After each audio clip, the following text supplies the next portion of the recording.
Who let the dogs out? I love dogs. I love dogs too. Glad we're all on the same page. 5, 4, 3, 2, 1. Welcome to the Sarah Andreyko Show. Hey everyone, it's Sarah. Thanks so much for joining me today. My guest today is Michael Shikashio. He is the past president of the International Association of Animal Behavior Consultants, and he has a plethora of continuing education should you be interested that he offers annually via seminars, speaking at universities around the globe, but also through his online platform that you can take virtually at any time.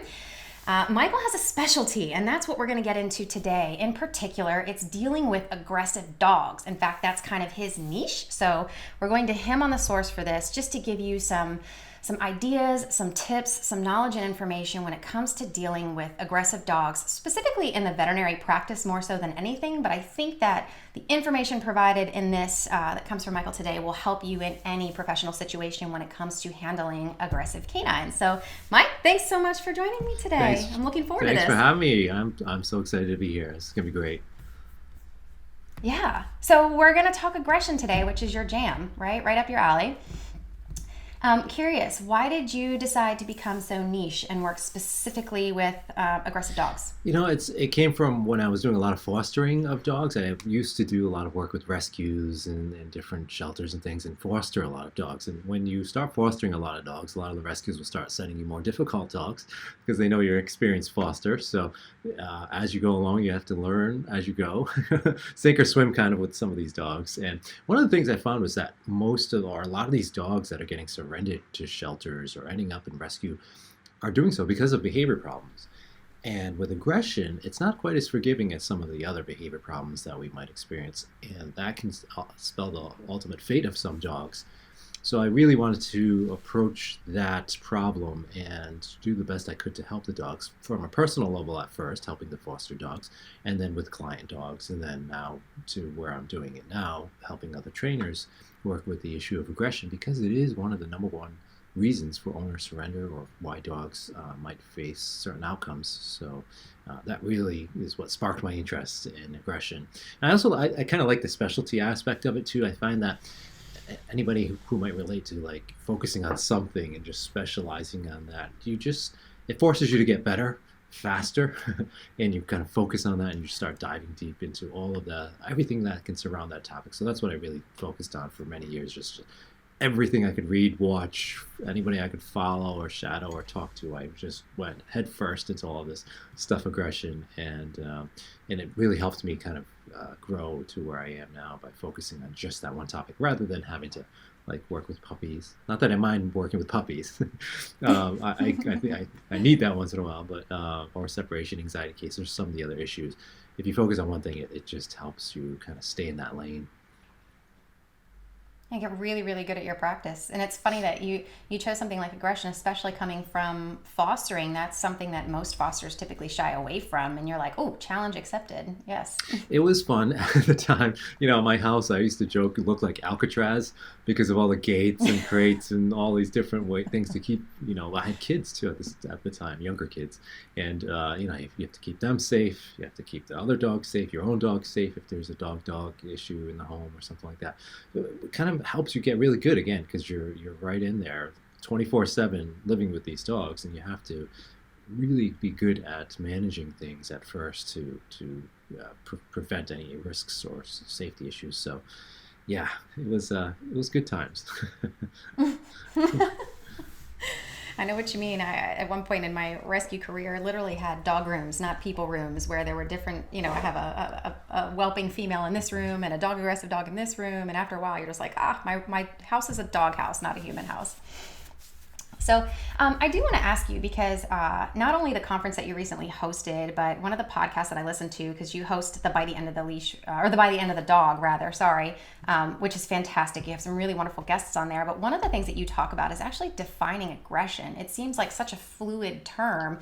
So in terms of handling, like in the veterinary practice, and just from your own personal perspective, being this focused, what do you kind of deem as aggressive behavior? You know, that That term changes every day for me. I think I wake up thinking, I think I'm going to call aggression this today, just because it is so fluid, as you mentioned, Sarah. That there are so many different definitions. If you go out there in the academic literature or the human literature or the dog, texts, you're going to see different definitions for it.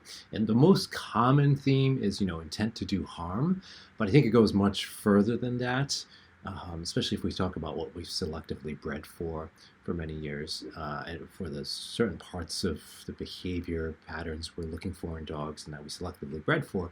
We can go into that rabbit hole as well. But, and the funny thing is my business name is aggressivedog.com. So I advertise that term, aggression or aggressive, but I don't ever label a dog aggressive, right? So it's like saying somebody's funny, and, they're not going to be funny all the time.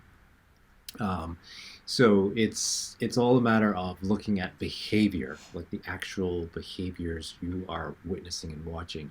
And it's things like biting, snarling, snapping, growling, lunging. Those are all observable behaviors. Now, we might label them aggressive, but what's really going to be much more helpful is when we know the actual behaviors and we can modify that based on the environment and what the dog is experiencing. So I find it's much more helpful to get away from labels like aggression or reactivity and focus more on the actual behaviors in the context in which they're happening. Yeah, so kind of more of an objective approach, like this is actually what the animal is doing, and it's specific to this animal in this given situation. And the other thing I think is interesting too is you mentioned doing harm, and I often think of aggressive behaviors as an act also not to perform harm, not to do harm, to where, a dog is giving you a signal, a growl perhaps, that oftentimes humans see as aggressive behavior, but that's a warning. The dog is trying not to engage with you in what we would consider an aggressive way, like biting or grabbing or gripping or something like that. Right. So yeah, it's interesting to look at that. So, and the reason I bring that up in particular is because I think people do label dogs so easily. In veterinary records in particular, if you go into their medical file, you see caution, dog aggressive, human aggressive, muzzle, that kind of thing. And you bring up an excellent point that it really is at that moment, in that situation, in that given point in time, and that behavior is also fluid and it changes. So get more specific with it, like what is actually happening. The dog is growling when I approach, from closer than 6 feet, or the dog snapped when another dog walked by that was large and very hairy. Just being more specific so you can actually nail down what's really going on with that animal. Yeah, absolutely. It's so important to look at the variables involved, not only from the external stimuli, but what might be going on inside the animal. And so, and the thing with labels too, like aggression or, reactivity, and I had Nando Brown and Joe Rosie, I recorded a podcast with them yesterday, and we were talking about this actual topic about how certain terms that are actually, they've been defined depending on which science you're working with, but they've been defined quite rigorously in academic texts. But in the dog training community, we often start to shy away from those terms, like the term dominance, so of course is a very, very loaded 4-letter word in the dog training world. But there is something, that, dog called dominance, and it does exist in when we're talking about ethology and dog behavior. And then the next one that's been coming up a lot is like arousal and impulse control. Those are also hotly debated terms in the dog training world, but they're very well defined in the rest of the scientific community. So I think once we have a good definition, I don't want to throw out the baby with the bathwater. So I think even aggression has fairly well-defined definitions. But again, as you were just mentioning, it's once we understand the definition, that can help us as professionals understand sort of what's going on with the behavior.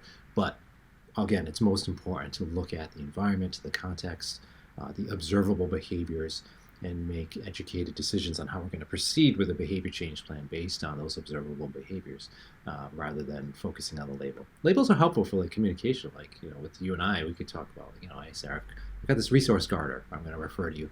And you're going to have an idea what I'm talking about, but it doesn't tell us what the dog is doing, right? So it's helpful between, I think, colleagues and people that have a basic understanding of a definition, but we do have to be careful who we use it with.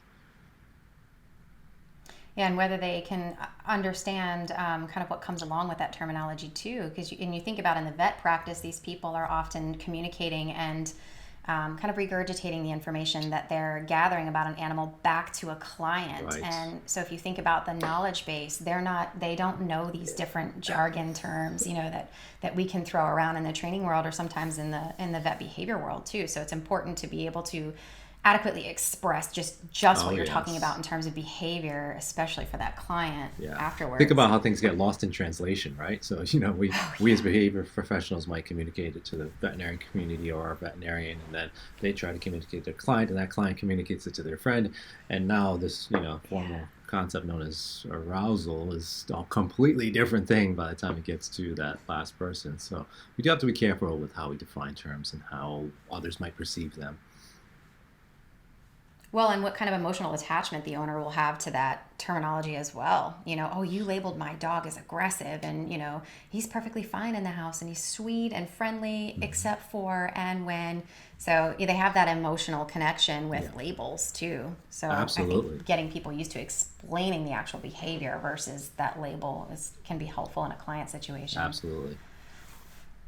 So I'd love to chat with you about some common handling practices, and I've taken your defensive handling class, and I think that was incredibly helpful, especially for shelter staff in particular. But I see a lot of mistakes being made in practice, in clinics, mostly because of time constraints. You've got all these animals that you have to see within the day, and you got to get them in, you got to get them out. But what I really try to do when I'm in a veterinary practice and I'm talking to them about behavior and handling fear aggression or any other type of aggression really for that matter, is that if you don't take the time to slow it down in that moment, the next time you see that animal, it's going to be twice as bad, and it's just going to continue to get worse.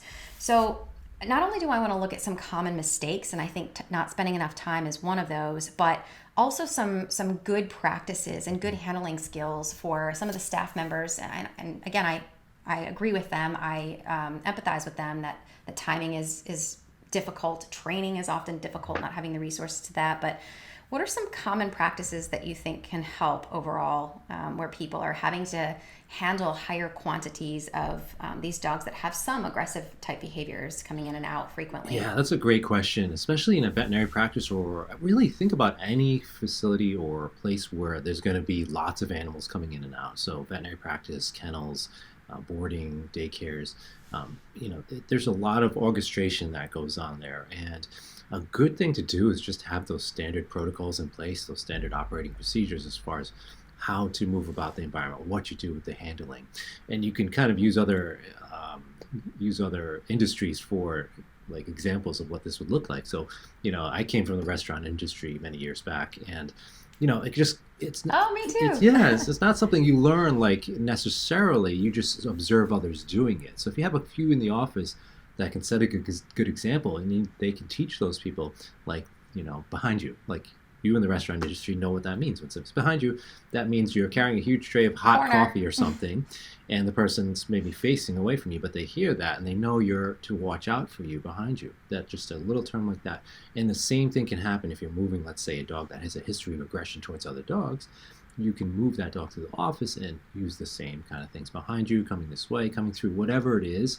And I saw that really nicely orchestrated when I took a visit with Trish McMillan, my colleague, to the ASPCA in New York City.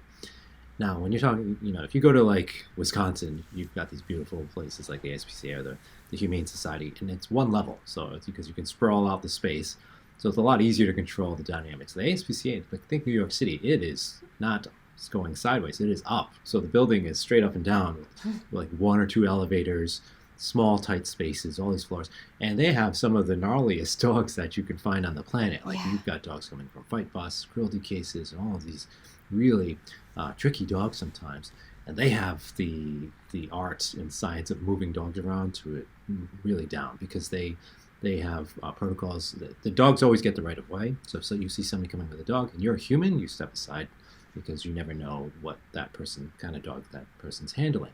Coming out of an elevator, you announce that. Going into an elevator, you announce that. I mean, they've got it all thought out. They've got like emergency fight kits on every single floor. They've got a little red button on the wall that you hit if there's an emergency. They've got riot shields. I mean, they've got it all thought out because through experience, they've had to deal with, I'm sure, many different types of emergencies. So, but having those practices in place ahead of time, you can really avoid issues. Having certain places or certain directions somebody would walk with a dog, a location or side that the dog would be walked on. So we're going to keep dogs to our right or all dogs to the left. As we're moving down the hallway, as we're coming around this corner where there's maybe a patient coming in and out of that office, we're going to look first and then go. So once you look at the layout and the sort of the traffic pattern of that particular office or setting, that can make such a big difference. And it seems so trivial, right? It seems like, oh, really? I'm going to look at the floor plan? Absolutely, because once you start looking at where dogs are coming and going, you're going to see a pattern. Patients coming out of here. Maybe you've seen patients having issues like a few scuffles at the front door. Why not address that before it becomes a major problem? Or maybe it has become a problem already, but address it ahead of time. It's going to mitigate a lot of issues. So that's first and foremost, kind of looking at the overall picture, and then of course teaching good handling skills to everybody, teaching them how to handle a leash, not holding. Well, veterinary practices are using much more shorter leashes, but sometimes a client or a patient will walk in, they're holding this loop end of a 6-foot leash, and the dog's way out, and they're going to be able to go right up to any other dog in the office or maybe to another patient that is... Or the retractable leash in the lobby. So having those established rules ahead of time. And it's kind of a side note. The interesting thing about the pandemic is that a lot of the offices haven't had to deal with this, right? Because they're picking up patients curbside, bringing them in. And so it's an interesting thing that can be an actual solution for the future. Seeing patients that need a quick check or a quick immunization in the parking lot, so they don't have to go actually into the office.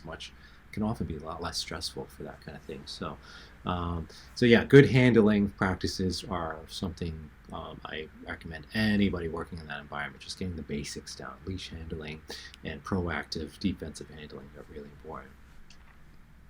Well, it pays off in the long run. The more that you put into the staff as they're coming into the door up front, so often I get so worried about new employees that are being trained that aren't being shown and aren't especially shown more modern techniques, because I find that oftentimes when you start seeing these aggressive behaviors in animals that you didn't prior, in patients that hadn't been displaying them prior, there's a reason for that. And sometimes it's overhandling or stressful handling. So kind of shifting more to as little as possible, trying to keep it not going straight into a scruff or straight into a bear hug and hold for, a blood draw, something simple like that, to where you're only using the necessary amount of handling, so you're not creating a problem where a problem doesn't exist. Right. It's, I'm sure many of your listeners have heard of the FearFree veterinary movement and FearFree Vet Practices, FearFree trainers. I mean, there's lots of great information out there right now about how to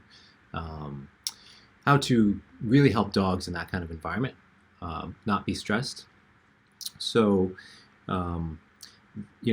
it's all about really low restraint, low stress handling. And the way to do that is to take, as you mentioned, to try to take your time. And there's probably some veterinarians and vet practices out there listening like, well, I don't always have the time. We have to move these dogs so quickly.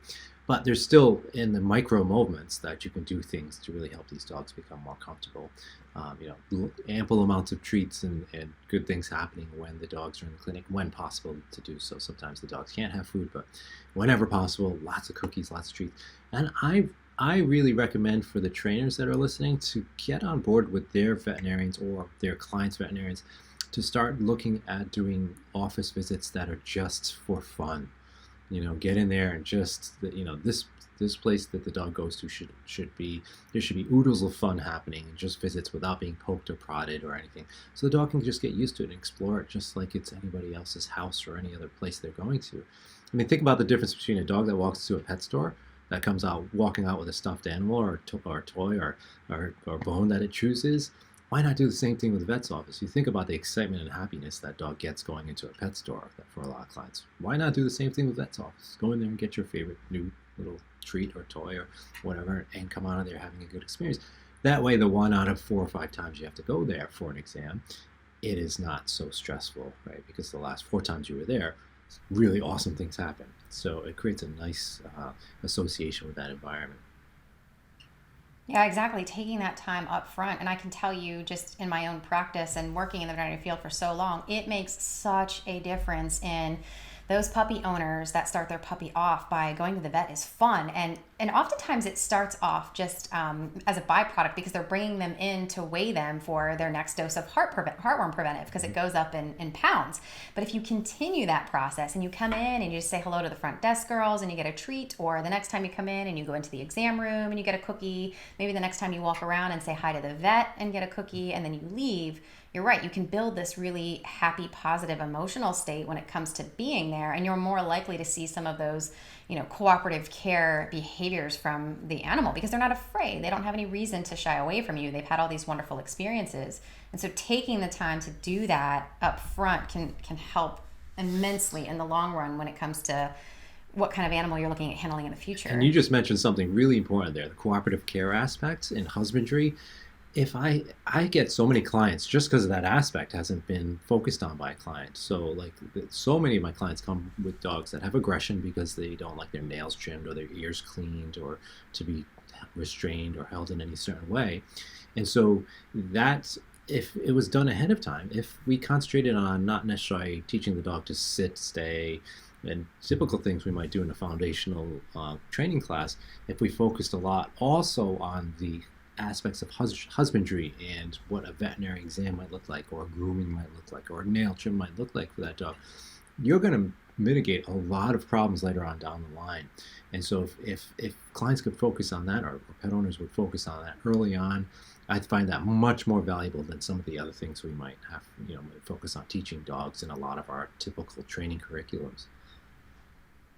Well, that can start right there with the puppy visits. You think about the average puppy that has, if they get them, 5-6 weeks or 8-9 weeks, they still have at least 3 visits to complete that series of puppy vaccines where they can be educating the client, saying palpation is really important too. Handle their feet, touch them with the nail trimmers, get them comfortable with those, play with their ears, get in their little mouths, get them used to things like that so you can brush their teeth later, and we can do dental exams later and touch their tails, and just a lot of those simple foundational handling skills that can help overall in the long run if they're educating those clients in the room about those things right from the get-go. Yeah. So many problems can be avoided, and trust me, I've seen some cases it's just gone so sideways because of poor advice they might get online or something like that, or restraining the dog, pinning the dog down, and just forcing this particular procedure. It can get really bad quickly. So I implore the trainers out there that are listening, or pet owners that listen, to really just keep pushing that need for preventative maintenance on the husbandry and handling exercises. Yeah, and asking for that support too, because the vet staff has to progress with behavior just as much as the behavior professionals have to progress with behavior. That's an important piece of your practice in general. And I still hear it. I still from time to time hear, my vet told me to alpha roll my puppy, and it's like, wait a minute, why? Why are we doing that?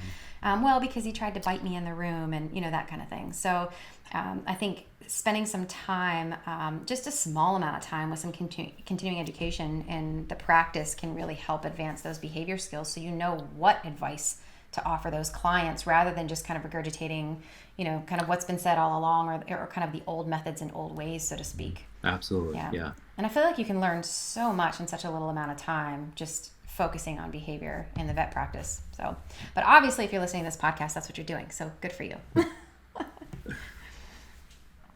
So one of the other things I wanted to ask you about too is aggression seems to be a generalized term sometimes, to where it's almost a blanket statement. This 3-year-old German Shepherd intact male is coming through the door and he's aggressive. Okay, that's a blanket term. But when it comes to handling skills, we're going to handle that dog way differently than we're going to handle the golden doodle that's coming in that is petrified and afraid and shivering in the corner kind of thing. Both of them have the same potential outcome with their behavior. Both of them have the ability and possibly the intent to bite if pushed beyond those thresholds. But I think it's important to notate, and I would love for you to talk about this for a minute, about how your approach and your handling skills, even though these are aggressive cases, are going to be completely different. Yeah, so there's a lot to unpack there. And If I'm handling dogs that are unknown to me, that's one thing. So we can kind of separate into two categories. So as a trainer working with a client where I'm able to sit down with them first and get some of the history and understand what some of the triggers are for that dog, that's going to arm me with information first to kind of know how to handle that dog, or even if I'm going to handle the dog in the first place, right? So I think we have that one context where I might be able to get all that information and make a plan based on the information I just gathered and to avoid doing certain things, right? So if that doodle bit somebody handling the toes, I'm not going to handle its toes. Or if the German Shepherd bites people and anybody who gets close, I'm not going to go near that dog at first until I've triaged and made a plan to do so. Now, on the other side of the coin, you have dogs you have no idea about. So folks in the veterinary clinic for the first time seeing a patient, or shelter staff maybe handling a dog for the first time. You don't know that dog's history. And so whether it's a Chihuahua or a Great Dane, we still want to be very good at the handling aspect because we don't want them to get bitten, but we also kind of want to be very good at the body language reading aspect. So that's where it can take time in regards to becoming a seasoned handler. It's not something that comes overnight when it comes to reading body language. So if I was to teach a skill to everyone out there who's going to be handling aggressive dogs, the first thing I'm going to do is actually teach them how to read body language before I even focus necessarily on the mechanics of leash handling.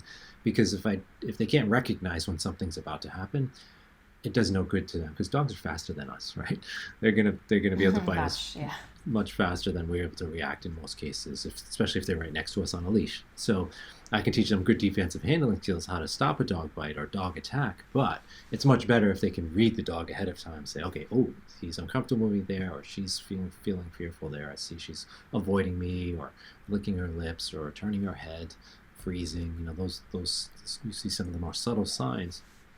And that can take time to learn. It's just like reading people, or, you know, like any other skill where you have to interpret something that's happening and then decide what's going to maybe happen next. So body language is really important for the unknown dogs, or all dogs. Even if I'm working with a dog I know the history of, I'm still going to want to be very good at reading the body language. So you have a couple different contexts there in which you would have to be handling dogs.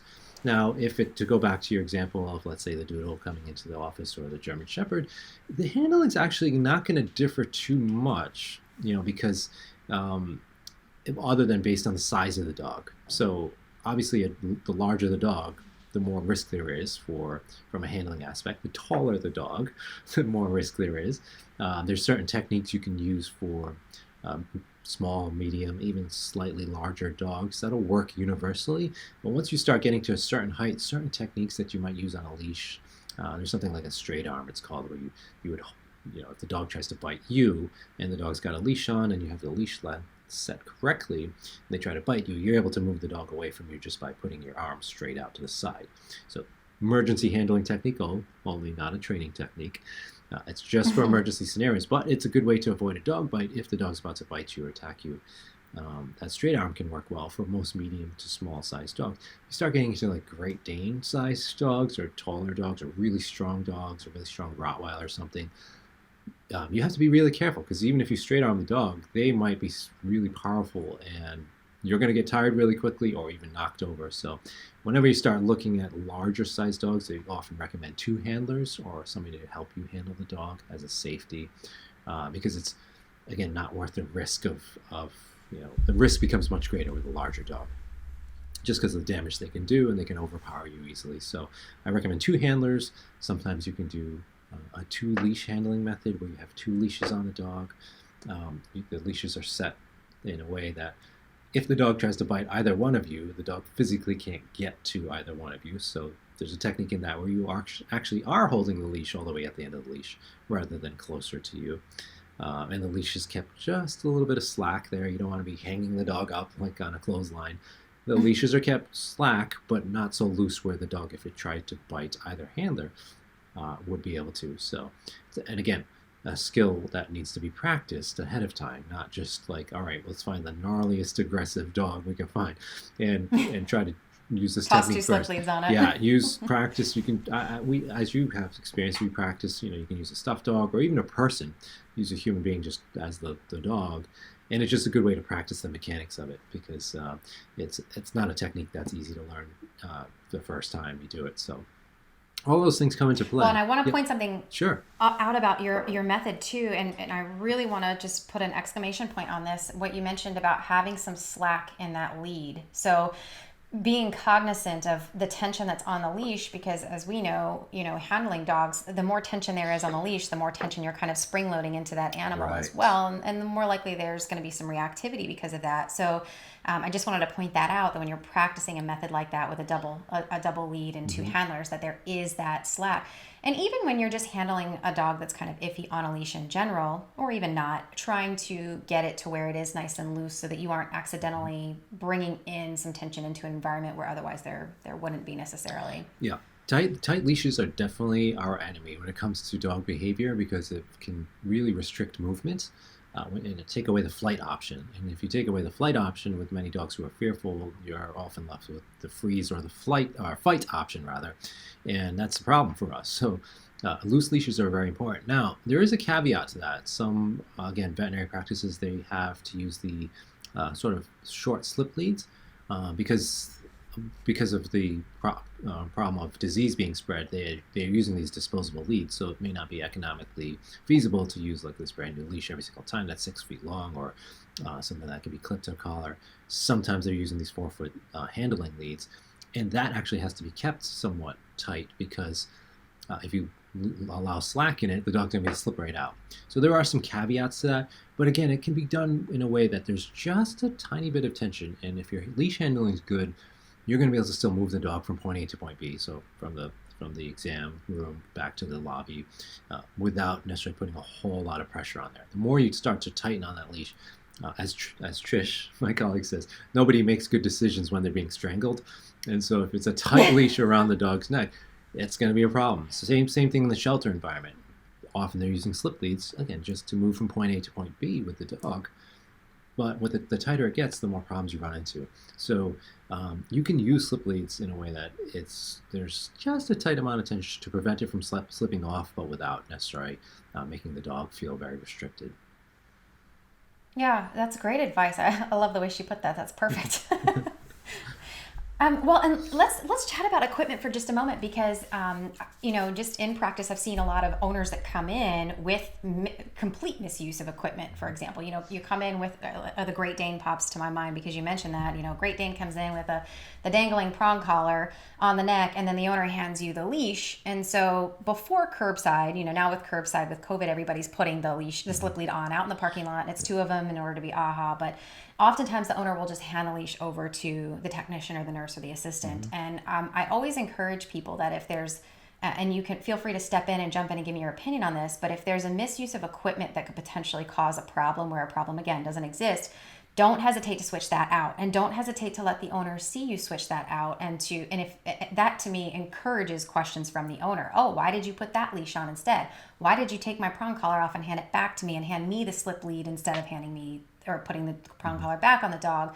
And that's just one example. I mean, obviously there's a million different scenarios when it comes to equipment on dogs, but how do you feel about that when it comes to, changing that out and having the confidence to do that, and then and opening that door as far as education goes for the client? Yeah, so I think a lot of clients will see professionals doing things, and they often will either follow suit because the professionals do that, and that's why we have to be careful what we do in the eyes of a client. Yes. Because they might think it's okay, if we don't explain why we're doing something, or we're using a certain technique or tool in a certain way, they might think it's okay in all contexts when it may not be appropriate for some things. Like the slip lead, for example, they might say, okay, well, they used it at the vet office, and then so I'm going to just walk my dog on that. And so we have to explain when it's appropriate.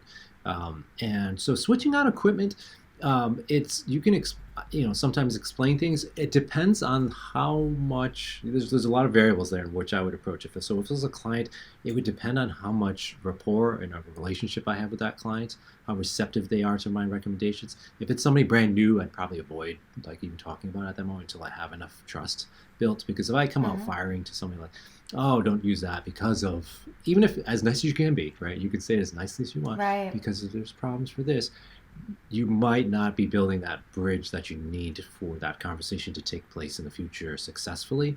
So I prefer sometimes just just do kind of follow by lead. So I'll switch out the equipment, put something else on, not necessarily get into the topic of it, and then see that the client will see you doing something with the dog that's successful. So from a training aspect, they often will start to ask questions later on.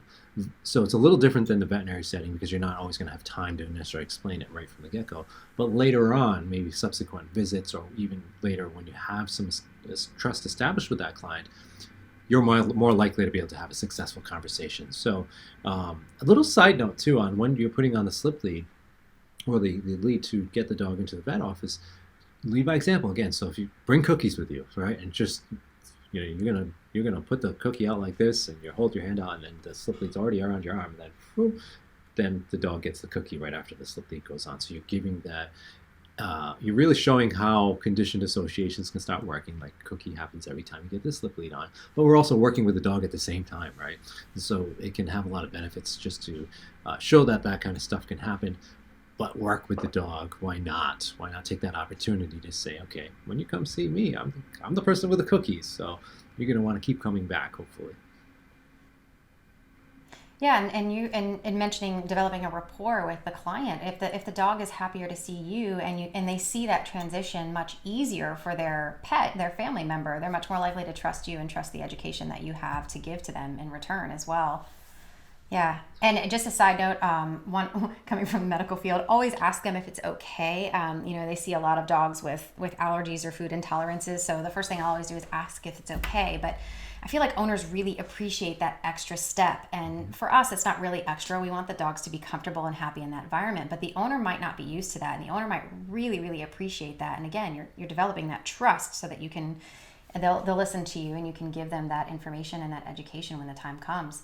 And I was talking to Dr. Sally Foote the other day about this as well, is that vet offices often have such a large audience. They build up these email lists and they use social platforms. And so sometimes it's not necessarily about the messaging directly to the client, but being sure to take advantage of those platforms that you have to send out generalized information for best practices. Like, when you come to our hospital, here's what to expect. We might offer your dog a cookie, and here's why, explaining that to them. Or we might use different equipment than you do, and here's why. Things like destigmatizing the muzzle. Like, we think your dog will be more comfortable in a muzzle because, and here's what we do while they're muzzled. They get some peanut butter on their muzzle. They get to have fun cookies just like everybody else. But your dog is less stressed and less likely to use his teeth, things like that. So taking advantage of kind of those platforms and pushing out that generalized information so that when the client comes in the door, it's not necessarily at them. It's not your dog and your specific example, but we're doing this for everybody because we care about all of our clients. Yeah, and our pets. I love that. And it's kind of the nice thing about the FearFree movement as well. It's kind of putting a brand or this name to all the stuff people are seeing, right? And I find that's useful really in any industry, like the health and fitness industry. We see many trends where somebody puts a label on something, and if you see things that happen within that umbrella, you start to recognize, oh, that's that movement. So like with the health and fitness industry, you might hear the term like mobility. So people start to understand, like years ago, people wouldn't really understand what that meant, but now people are starting to grasp onto that. And you see lots of, as you had mentioned, people on social media and Instagram influencers and people that are really into that stuff. They start to put out videos, and you start to recognize what that is. So it's rather than just seeing a video of a dog putting a muzzle with peanut butter on, you're kind of like, oh, okay, what's going on there? But if it's got a movement attached to it, I find that that's really helpful. So that's why I really always highly talk about the FearFree movement, because it puts a great label on what's happening and why it's so beneficial. And of course all the resources they provide as well has been wonderful for the industry. Well, and it's interesting you bring that up, because I do feel like they make it really easy for practices in particular. Like, they give you so many outlines, so many ideas, and how to, kind of how to follow this practice to where it's as little effort on your end as possible. So for people that are concerned about time, right, that can really help with that concern, because you can do it very easily. But I will tell you, I've actually gotten some kickback from some veterinary hospitals because you have to pay the annual membership, and you have to pay to certify your employees, and But to me, it's just like any other club. Yes, this is a movement. They're trying to educate an entire population, an entire mass. And in order to do that, sometimes you do have to use that labeling system. But yeah, you have to think about the investment in the long run. You know, think of the time that you save instead of putting all of this information together yourself. You can just pull from what they have. So it can be an expense. And I've heard a lot of kickback about that to upkeep those certifications. But at the same time, you know, that's kind of how this practice is evolving and how it can really help better your practice. I think it's you know, not to get too off topic, but I do think it is a matter of what the benefit is in return whenever we're joining any organization. So you and I are members of various organizations, and what kind of benefit you receive in return. And you have to kind of weigh that. Sometimes there is really not much benefit for us. We're supporting a movement, we're supporting a cause, we're supporting education, continuing education. But with things like the FearFree veterinary movement, I think that eventually you're going to see a transition to people actually seeking out and that becoming a product that's going to be good for that veterinary practice in the long run. It's getting there, and I know I see it with my clients. I have clients actually, without me saying anything about it, which is great. That's when I know something's starting to take hold, is my clients ask me about, you know, do you know any good FearFree vet practices, or I heard about this FearFree thing. And so that's great, because now, you know, I have a nice number of veterinary practices I refer to that have either a vet that's certified or the whole practice is certified in FearFree. So think about that from a marketing and business standpoint as well. So I think it's getting there. But so if anybody that's listening that's kind of worried about the cost of it, patience, and I think it's going to just continue to grow as the movement goes along. So. Yeah, I do think it's worth it. And I think, you know, there were a lot of people out there that learned what AAHA was, the American Animal Hospital Association, and that they have these high standards of patient care. And of course, everybody wants the best care. So then you start looking for AAHA-specific animal hospitals. And I think you're right. Just some of the Facebook groups that I belong to, where everyday pet parents are on these groups and chatting back and forth about things. I've seen it a number of times come up where they're like, I want to take my dog to a fear-free practice. I just moved here from New York. I just moved here from Atlanta. I just moved here from California. Everybody's moving to Charlotte, I feel like. But one of the things we see that's common is asking about fear-free practices. It is becoming a thing now, and I think it's better to kind of join the fight than go against the grain, because it can only benefit you in the long run. I think when a client actually experiences that, if somebody that really is good at handling and makes those little adjustments in their practice, they're sold. You know, they go from one practice that the dog was really frightened, and then they go to this new one. That's what sells them. A lot of my clients that have shifted are so glad that they did that, because it's such a different experience for their pet, and that sells itself, right? The dog's coming out of that practice really happy and just enjoying the experience rather than being frightened, and as they typically would in that kind of setting.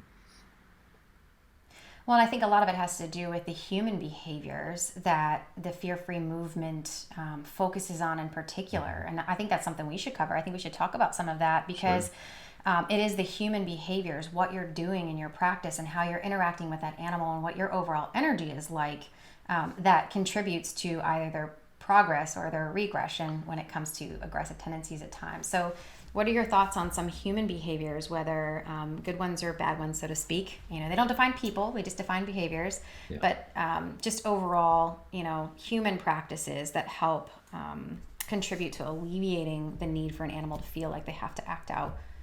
Yeah, I think one of the big things that we need to get away from is having to be assertive, you know, this air quotes up, assertive, or this notion of dominance, or the dog is trying to one-up us all the time. I mean, most of us get that now, but it's still a prevalent myth in dog culture, where if we allow a dog to like growl at us, we're losing the battle or something. They'll just do it more often. So really, first and foremost, is just to dispel that complete myth and to be successful with dogs. And this is you know, I'm a product of that. I'm one that used to think that way. This is 20 years ago, and shifted my training method and my knowledge over the years. And I'm a walking example of knowing that it's really important to do the complete opposite. If I want a dog to trust me and for a relationship to be built and for me to be successful in front of that client, I'm doing the complete opposite. I want to make that dog as most comfortable with me as possible, not try to confront the dog or be assertive in any way. I'm actually doing the opposite. I'm soft with my voice, soft in my body language, giving them all the goodies in the world. I want to build a relationship with that dog that's trusting rather than confrontational. So that's the first thing to think about. And if you think about that, if you think about what non-confrontational body language or movements or voice or actions look like, then you can start to replicate that with whether it's humans or animals. You can kind of think that in your own mind. What would I do to make myself look less confrontational to someone or a dog? It's the same. You wouldn't be hard staring. You wouldn't be directly staring them in the eye. You wouldn't be frontally like puffing your chest out. You'd be kind of like not making necessarily a lot of direct eye contact. You'd be turning away. Your voice would be soft. Your movements would be kind of slow and relaxed. So it's the same thing. And so if people put themselves kind of into that mindset, it translates really well. Even if they don't have experience much with animals or dogs that have history of aggression, that little change can make such a huge difference. So starting first kind of with that overall picture, and then you can start getting skilled at the micro details. Like, okay, if I've got a dog coming in that's got issues with handling its paws, those are the skills that can take time to learn, and like how to move around, how to do things like counter conditioning and the mechanical aspects of just how close to get to a dog, how to read the body language. All of those things start to add up over time. But again, the name of the game there is going at the dog's pace, reading the dog's body language, and adjusting accordingly our own actions to make sure the dog is most comfortable, feeling the least threatened by us and what we're doing. Yeah, self-awareness is a huge piece. I think oftentimes because we anthropomorphize, we think that we are being soothing or we think we're acting a certain way, but you have to think about it from the dog's perspective. Is what I'm doing helping this situation, or is it making this situation worse? So I think that's an excellent point, like that self-awareness to where you can actually calibrate and understand what you're projecting or what your body language is saying to the animal. I mean, I'm right there with you. I was, you grow up a certain way and it's just old habits that you don't even think about what you're doing necessarily, but you can be very confrontational without a forethought. It's just a reaction, so to speak. I was the same way when I grew up training. My old 15-year-old pit bull was one of the first ones to teach me hands-on that this dominating confrontational style to where I challenge him is not going to work. It takes that one dog to kind of teach you that. But and I think oftentimes you're not even aware of that. It's just what you do and how you are used to working. And so taking a step back and actually thinking about what you're doing, what your body is saying, what your voice is saying, what your energy level is saying is so important, because then you can really shift that. Then you can start to really work on the relationship that you have with that dog, even if it's just for a short period of time. Because think about how many times you're going to see this dog, especially if you're in a veterinary practice or if you're a behavior professional, helping with a veterinary team. You're going to see this dog multiple times. So even if you only have a 10-minute interaction with them each time and you make it the best you possibly can according to the dog, that's going to add up over time, and that's going to decrease their stress and decrease their likelihood for some of those aggressive tendencies that we worry about. So I love that self-awareness piece. Yeah, I mean, because dogs, you had hit the nail on the head there as far as the awareness, us being self-aware, because they're so aware of what we're doing. I mean, they're so good at seeing those micro signals. I mean, that's how they've evolved for thousands of years, is watching our very subtle signals, our facial expressions, our movements, our actions. That has allowed them to adapt to us and thrive with us, as our companions and being domestic animals with us. And not all the time, even in the vast majority of dogs in the world are not owned by anybody. And those dogs survive really well by watching the actions of the humans around them. And so, if there's a history of punishment or somebody doing something confrontational to a dog, they're going to remember that. And they're going to remember every little subtle signal that happened before that. It could be as subtle as a frown on your face, and I see it happen all the time. And the dog's going to see that in some other context and be like, uh-oh, what's happening here? And then if we carry that over into other situations without realizing it, that becomes a cue in the environment that says something bad's about to happen here. So I'm going to either avoid that Or worse, in the cases I see, a lot of times the dog's like, nah, this is not good for me. So the way I know how to get out of it is to growl, bark, lunge, or bite to get myself out of this potentially dire situation because of what I've learned in the past. And it's the micro signals that they're reading, and they're so good at it. Well, and it's interesting too is that it's not always the person that's directly handling the animal. So I've seen it before to where, if you're in a treatment area and you've got multiple staff members there, and the person that's interacting with the dog is doing everything according to the dog and has appropriate body language and energy, and then you have someone else in the room that, for example, you talk about one of the triggers that can set a dog off to where something bad is going to happen because of previous examples. You've got another technician that maybe yells to the pharmacist, "Hey Kim, I need that prescription," and just that elevation of voice in that room can set that dog off. So it's not just about the person necessarily interacting with the dog, but you're right, like those subtleties make such a difference. And that's when you hear it happened out of the blue, right? So they just snapped. Yeah, he just bit me. I don't know what I did. I didn't do anything. And when you go back and analyze, you'll start to see those triggers start to become a common pattern in the aggressive incidents with that dog. Mm-hmm. Yeah, or you're seeing some of those stacking behaviors to where it's not any one specific thing, but this dog just came through and this dog is afraid of other dogs and has some aggressive tendencies, and then this person came through and was a little bit louder, and then something over here dropped, and then I heard somebody in x-ray. So all these things, one on top of the other on top of the other, and then boom, you get this kind of explosion of behavior afterwards. So just being aware of the entirety of the environment as well, I think, can help significantly. Right.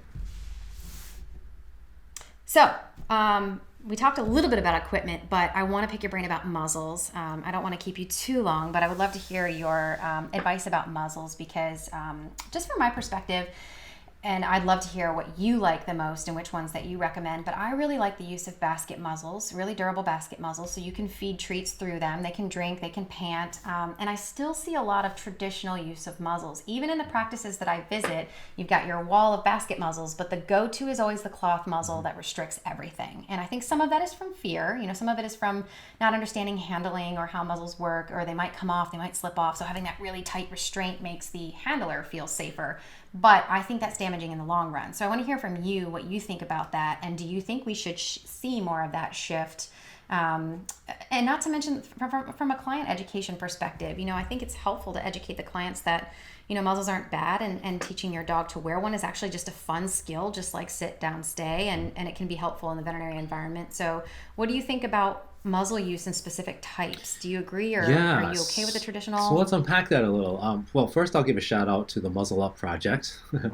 So anybody who needs information, whether you're a professional, whether you're a pet owner, and you need information about all things muzzles, whether it's acclimation, what kind, what size, how to fit it, muzzleupproject.com, or on Facebook, Muzzle Up, the Muzzle Up Project. Or on Instagram as well. I've got a great team. Sarah McManaman's one of my go-to social media people for that, and she's actually the one been great about maintaining the Muzzle Up Project initiative. But so the muzzles. All right, let's talk about stigmas first, and that is when I have a client or anybody that's kind of worried about using muzzles, or why you get pushback sometimes because they're worried about it's cruel or they can't do certain things. So some of the myths you want to dispel is that the dogs can't, eat, drink, or bite, or there's reasons for using muzzle because we don't want them to bite. Since sometimes we don't want them to eat something off the ground. They're used to eating rocks or something like that. That's the other cases we might use a muzzle, or there's a potential to bite.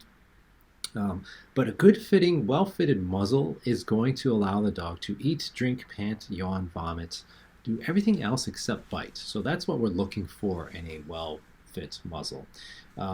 Then you're also looking for the dog to be comfortable wearing it. And so that's where the acclimation piece comes in.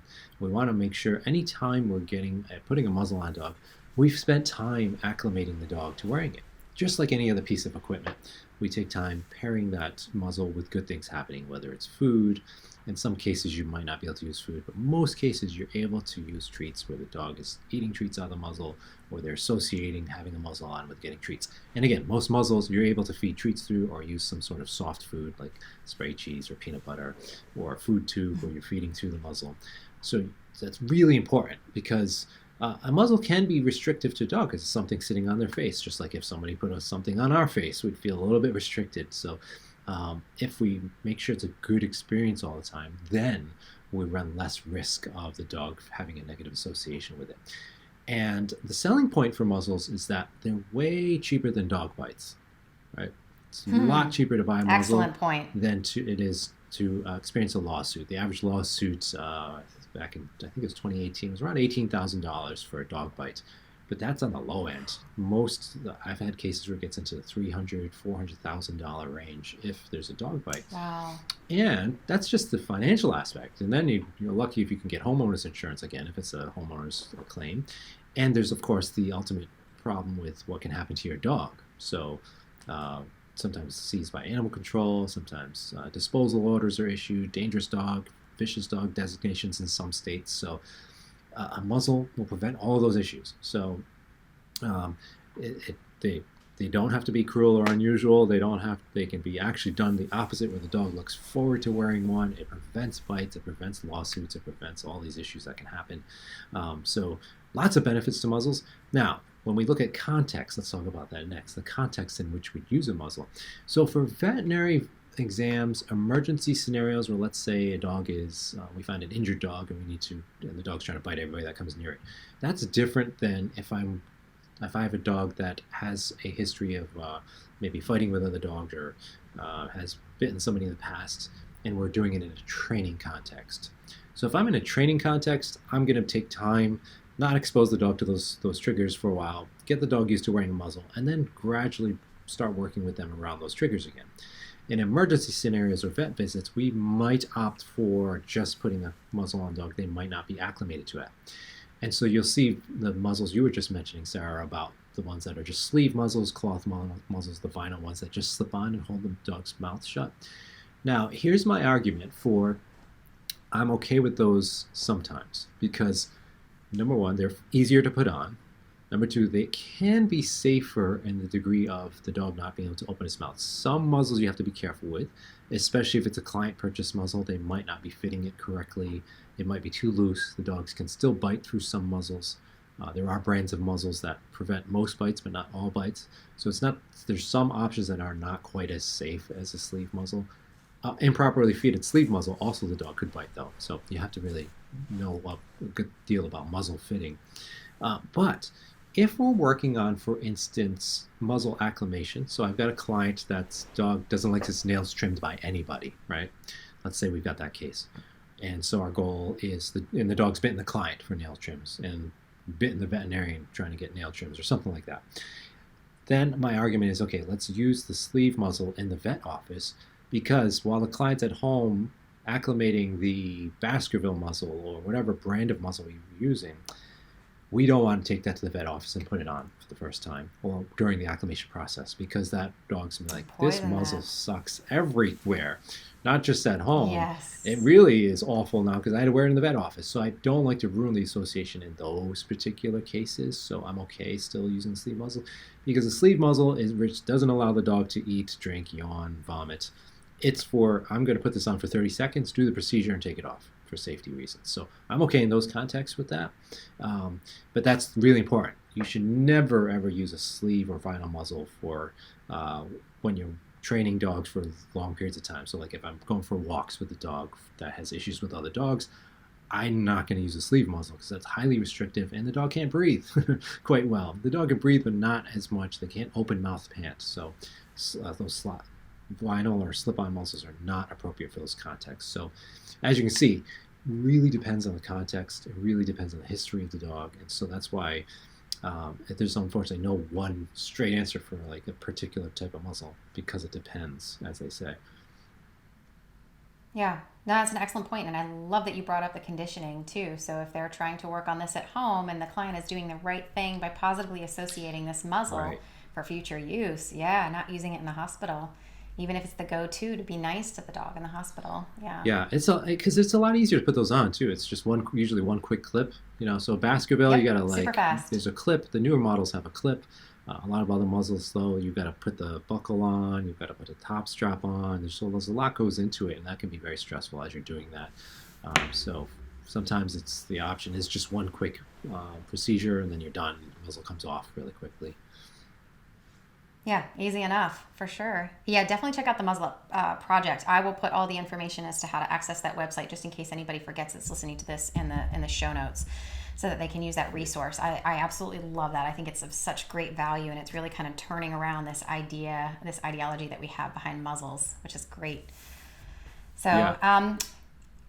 Before we go, is there anything else that you want to mention in regards to safe handling when it comes to aggressive dogs, or approaches, methodology, things like that could potentially help veterinarians and veterinary staff in general?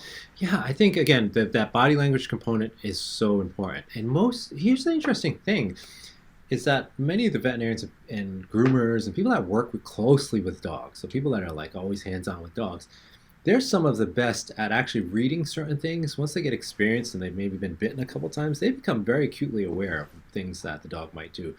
But it's still, there's these micro signals. So you have like macro signals: growling, lunging, snarling. Most people can recognize those things. And then better handlers can start to recognize yawning, lip licking, head turning. Yes. But the really good seasoned handlers are going to be able to notice the micro signals: the quick breath hold, the change in respiration rate, subtle change, a pupil dilation, slight change in pupil size. These little things you start to notice. Once you see that, you don't even get to the medium level signals, and you completely avoid the top level signals or biting. You stay down in this low range. Then you're going to give yourself a lot more wiggle room to avoid bites. And you're going to keep the dog less stressed, because you're adjusting what you're doing. Once you see those micro signals, you're like, oh, the dog didn't like that, so let me adjust. Maybe I'll change my position. Maybe I'll try cookies on this way. Maybe I'll lower the scale. Maybe I'll, you can make these adjustments to see if the dog's going to be more comfortable. So if I'm, as I mentioned earlier in the show, if I'm going to recommend one thing, it's reading body language. And then the next thing, of course, is practicing good defensive handling techniques. You mentioned you had Sally Foote on. She's got tons of good information about safe restraint in the veterinary office and doing things like safe handling. The late, great Dr. Sophia Yin, who Sally has been greatly involved with, has a lot of great information on her site as well. But from my side of the coin is more on the trainer side in terms of handling in the training aspect, but a lot, of course, applies. Much, again, depends on how you're handling the leash, where you are in position with the dog, and the subtle things, where your head is in position with the dog, where your arms are in position. All those things come with time, but it's good to just start looking at those little details that can make such a big difference for your own safety, because it can get dangerous with some dogs if you're not careful in how you handle the dogs. And then look at, of course, the office setup. So body language, handling skills, then environment. Look at the environment for the dog. If we can set the environment to be most comfortable for the dog, that's going to make a big difference too. So I know a lot of it's covered in stuff like Sally mentioned, the FearFree movement as well. How you set the scales. Just putting a yoga mat on a scale can be such a huge difference for a dog that's worried about a slippery surface. The little details like that, from a defensive handling standpoint, a safety standpoint, having tethers and back ties on the walls, things that if the dog tries to attack you, they can't physically get to you if you move out of range because the dog is tethered to something. Not to say they should be barking and lunging and trying to get to you on the tether. It's if you walk into the office and you're doing an exam and suddenly the dog tips over into aggression. If you just back away, the dog physically can't keep coming after you. So little details like that. And put it in a stud. Yeah. I've seen that mistake before. If you're going to affix them to the wall, put it in a stud. Yes. Sturdy tether. Yes. Yeah, eye bolts, steel eye bolt into a concrete wall is the preference. Yeah. Yep. Yeah. I've seen that mistake. I've seen an entire treatment table go forward before too. And I'm like, oh yes. Yeah. So the one thing I want to mention too, you're talking about kind of these handling skills and what to look for in body language, and I don't want people to be intimidated, especially if you're a newer veterinary assistant or nurse or even a veterinarian listening to this. Like, I don't know this, I can't do this. I just want to make it a reminder that a behavior professional or a training is part of the team. It's part of your client's team. And so there's nothing wrong with bringing in a trainer or behavior professional if your staff needs some additional handling skills or to learn from somebody that's been working with aggressive dogs in particular. I mean, that's why we have you on, Mike, right? You're a trainer and you work with aggressive dogs, and we can learn so much from you. So don't hesitate to bring in, a behavior professional or a trainer to the team to help the team learn some of these techniques directly in practice that can help them. I mean, anybody can learn these skills and what to look for and some of these subtle signals that you mentioned that could, take an animal that might completely blow its lid and be over threshold to where you're starting to recognize some of those subtleties, and you can alter the environment and therefore alter the dog's emotional state to where it never gets there. And I think that's so important just to see this from a team perspective. Yeah, absolutely. It's because we ask veterinarians and veterinary staff to wear many, many hats, right? Yes, so big time. it's really helpful to have somebody that specializes in a particular hat to just show them, because we ask them to be like if they were a general practitioner doctor, right? It's like we're asking them to be psychologists or psychiatrists at the same time as a neurologist, as a heart specialist, as an orthopedist, right? And so I truly empathize with the veterinarians, and I applaud them because they have so many different hats they have to juggle, especially if they're a smaller practice. Now they have to be the accountant, the bookkeeper, and all this other stuff. And so it can be really helpful to have somebody come in and teach the team in a shorter time rather than having to research all that information yourself. Yeah. Mike, this has been so incredibly helpful. I think that anybody listening to this is going to get a lot of value out of it. If anyone listening wants to soak up more of your expertise and your knowledge, what do you have planned for 2021 as far as continuing education? Oh, quite a bit. It really depends. It really depends on the travel restrictions. So I've been juggling all these different seminars and workshops in terms of where I'm going to go later on in 2021.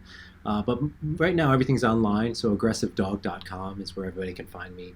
I have links that go to all the webinars and seminars and workshops and conferences and anything else I'm putting on through that. The podcast as well is on there. People can find me on Facebook, Michael Shikashio, it's easy to find, and on Instagram as well, Michael Shikashio, also aptly named. If anybody's looking to get into the defensive handling aspect of it, we're also doing 4 online seminars this year. So all of those have moved online. They're all recorded as well. And we've got different time zones for the UK and Australia as well for anybody that's trying to get into some of the other workshops that couldn't before. So we're doing 4 sessions this year online for that.